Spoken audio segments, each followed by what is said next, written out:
नमस्कार मित्रों, आप सभी का स्वागत है हमारे YouTube channel Birsa classes online में। आज 10 जून 2020 और आज के मोस्ट करंट अफेयर प्रश्नों को इस वीडियो के माध्यम से डिस्कस करेंगे। तो चलिए शुरुआत करने से पहले आपको निवेदन है, इस यूट्यूब चैनल पर आप नए हैं तो इस चैनल को सब्सक्राइब करें और बेल आइकन को प्रेस करें, जिससे आने वाली वीडियो का आपको नोटिफिकेशन मिल सके।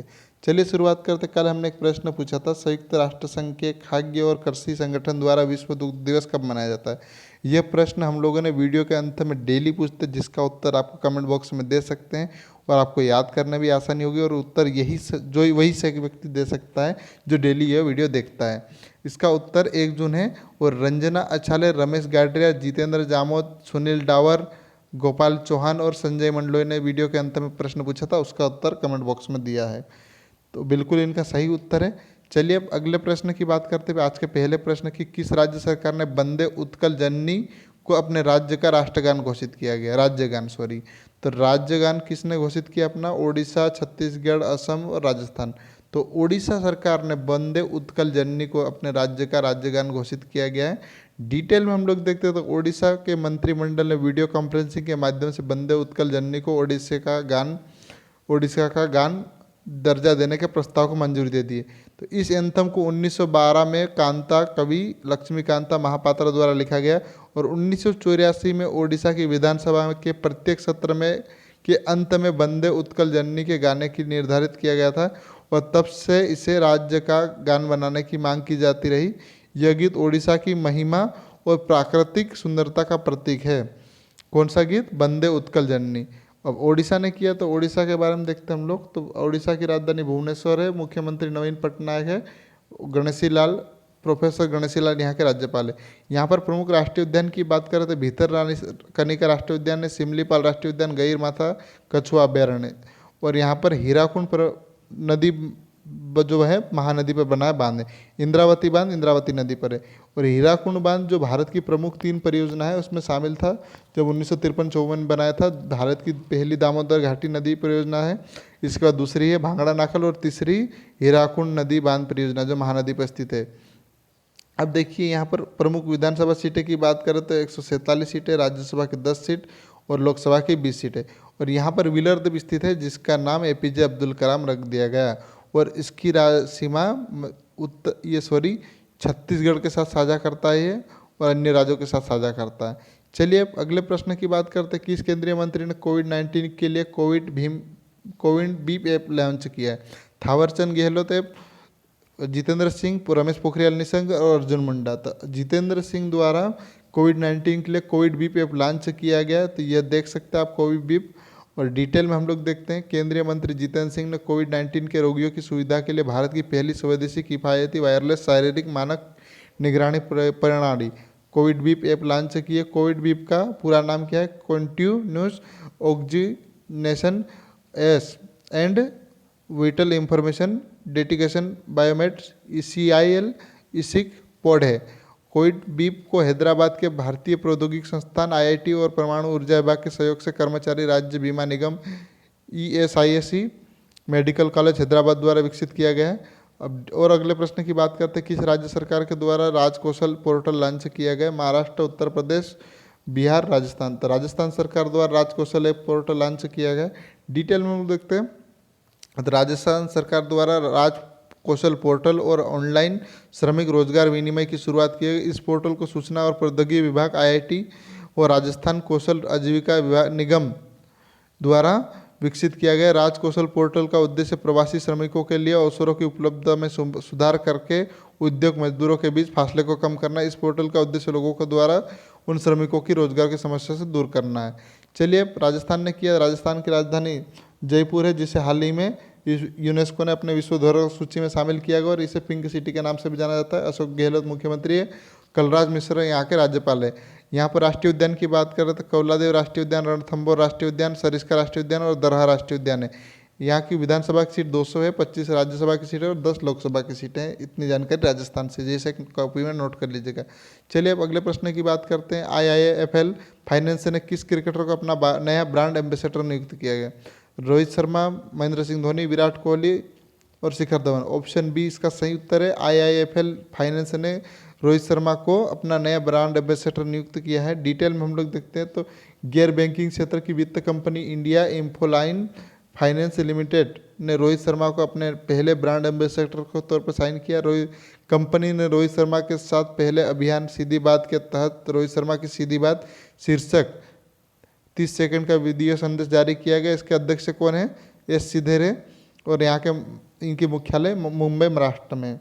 चलिए अब गैरसैंण को किस राज्य की ग्रीष्मकालीन राजधानी बनाया गया? उत्तर प्रदेश, हिमाचल प्रदेश, हरियाणा और उत्तराखंड। उत्तराखंड ने गैरसैंण को ग्रीष्मकालीन राजधानी बनाया अपनी। डिटेल में हम लोग देखते हैं, चामोली जिले में स्थित गैरसैंण को उत्तराखंड की ग्रीष्मकालीन राजधानी घोषित किया गया और उत्तराखंड की आधिकारिक ग्रीष्मकालीन राजधानी बनाए जाने की घोषणा राज्यपाल बेबी रानी मौर्य की सहमति के बाद की गई। गैरसैंण चामोली जिले की स्थित एक तहसील है जो गैरसैंण से उत्तराखंड की अस्थायी राजधानी दूर करीब कितनी दूर है? उत्तराखंड से 270 किलोमीटर। अब उत्तराखंड की बात करते हैं हम लोग। उत्तराखंड के मुख्यमंत्री कौन है? त्रिवेंद्र रावत। राजधानी देहरादून और ग्रीष्मकालीन गैरसैंण है। और जिम कॉर्बेट राष्ट्रीय उद्यान, जिसका नाम कूनो राष्ट्रीय उद्यान था पूर्व में, और यह भारत का पहला राष्ट्रीय उद्यान है। और नंदा देवी राष्ट्रीय उद्यान, गंगोत्री राष्ट्रीय उद्यान, फूलो घाटी राष्ट्रीय उद्यान, राजाजी राष्ट्रीय उद्यान, गोविंद राष्ट्रीय उद्यान, यहाँ पर इतने राष्ट्रीय उद्यान है। प्रमुख बांधों की बात करें तो भागीरथी बांध, भागीरथी नदी पर टिहरी बांध है। बेबी रानी मौर्य राज्यपाल, यहाँ की लोकसभा की 5 सीटें, राज्यसभा की 3 और विधानसभा की 71 सीटें हैं। इतनी जानकारी उत्तराखंड से है। चलिए अब छठवें प्रश्न की बात करते हैं। G20 समूह ने कोविड-19 की महामारी से कितने मिलियन डॉलर की अधिक राशि की घोषणा देने का ऐलान किया है? राशि देने का घोषणा की 21 मिलियन, 25 मिलियन, 30 मिलियन और 16 मिलियन। तो 21 मिलियन से अधिक राशि G20 समूह ने कोविड-19 महामारी से लड़ने के लिए सहायता राशि देने का ऐलान किया। डिटेल में हम लोग देखते हैं। G20 के समूह के 20 देशों ने, 20 देश नहीं, इसमें 19 देश और एक यूरोपीय संघ का सदस्य समूह है। तो इन्होंने कितनी महामारी से, कोविड-19 महामारी से लड़ने के लिए 21 मिलियन अमेरिकी डॉलर से ज़्यादा राशि देने की प्रतिबद्धता जताई है। और इसके अलावा G20 नेताओं ने विश्व बैंक और अंतर्राष्ट्रीय मुद्रा कोष से अपील की कि वे सभी साधनों का पूरी तरह से उपयोग करके सभी देशों की हर प्रकार से सहायता कर, सभी देशों की। चलिए अब G20 की बात करते हैं। तो शिंजो आबे अध्यक्ष है। स्थापना कब हुई? 26 सितंबर 1999 की। और यह देख सकते हैं मानचित्र में, यह देश है सभी जिन्हें G20 के सदस्य। इसमें 19 देश है और एक यूरोपीय संघ शामिल है, जिसका प्रतिनिधित्व यूरोपीय परिषद के अध्यक्ष और यूरोपीय केंद्रीय बैंक द्वारा किया गया है। चलिए अब आगे 7वें प्रश्न की बात करते हैं। हाल ही में किस देश ने खुद को कोरोना वायरस से मुक्त घोषित किया? America, Australia, Spain, New Zealand. New Zealand ने खुद को कोरोना वायरस से मुक्त घोषित किया है। डिटेल में हम लोग देखते थे। न्यूजीलैंड के स्वास्थ्य मंत्रालय ने न्यूजीलैंड के कोरोना वायरस से मुक्त होने का ऐलान किया है। और यह घोषणा कोरोना वायरस निगरानी में रखे गए अंतिम संक्रमित व्यक्ति के ठीक होकर आइसोलेशन से बाहर निकलने के बाद की गई। इसके साथ ही अब न्यूजीलैंड में 9 जून 2020 की आधी रात से देश में लागू होने वाले सभी कोरोना वायरस उपायों को हटाने और देश में सतर्कता स्तर 1 पर रहने की घोषणा की है। अब अगले प्रश्न की बात करते हैं। तो महान क्रांतिकारी स्वतंत्रता संग्राम सेनानी बिरसा मुंडा की पुण्यतिथि कब होती है? 10 जून, 9 जून, 8 जून, 7 जून। तो 9 जून को महान क्रांतिकारी और स्वतंत्रता संग्राम सेनानी भगवान बिरसा मुंडा की पुण्यतिथि होती है, जिसको हम लोग डिटेल में हम देखते हैं। आदिवासी स्वतंत्रता संग्राम सेनानी बिरसा मुंडा का जन्म कब हुआ था? 18 नवंबर 1875 को। इनका जन्म 15 नवंबर 1875 को हुआ था। इनका प्रारंभिक शिक्षा मिशन स्कूल में हुई थी, जहाँ पर इनका नाम क्या था? बिरसा डेविड था, क्योंकि क्रिश्चियन स्कूल में पढ़ने से पहले क्रिश्चियन धर्म अपनाना था, जिसके कारण इनका नाम रखा गया था। और फिर वापस आदिवासी संस्कृति को इन्होंने अपनाया। और 1895 में लगान माफ़ी के लिए अंग्रेज़ों के विरुद्ध मोर्चा खोल दिया था, जिस कारण इन्हें 2 साल की सजा हुई।